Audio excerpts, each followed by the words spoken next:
नमस्कार मोदी आज पवित्र शिव पंचमी सरस्वती माँ पूजा अवसर आसंतु देखी आम गाँ कुनी कुनी जगन्नाथ मानू चिलिका ब्लॉक अंतर्गत बौड़ाबंध ग्राम लीलाक्षेत्र कांकण शिखरी चतुर्धा मूर्ति 24 बेश प्रदर्शनी निमंते दारुरे 24 गोटी जगन्नाथ मूर्ति, 24 गोटी बलभद्र मूर्ति, 24 गोटी सुभद्रा मूर्ति और 24 गोटी सुदर्शन मूर्ति निर्माण कार्य पवित्र श्रीपंचमी रे संपूर्ण होईछि, जहाँकि अक्षय तृतीय शुभ अनुकूल होइथिला।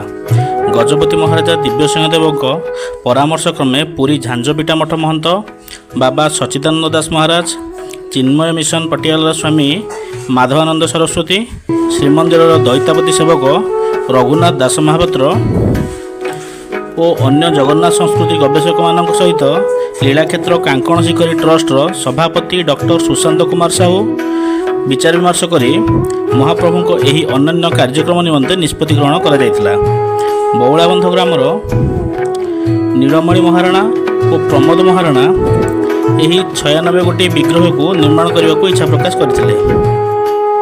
बौड़ाबंध स्थित जगन्नाथ बल्लभ मठ प्रांगण में मूर्ति निर्माण कार्य सारी वृंदावन चंद्रदेव रथकला चित्रकर मान द्वारा रंग कार्य समापन होता। पर ग्रामवासी मान उपस्थिति में भक्तिपूत परिवेश 24 बेश प्रदर्शनी निमंते लीलाक्षेत्र कांकण शिखर को पठाई दि जाइथिला।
कमेंट करी जणेबे।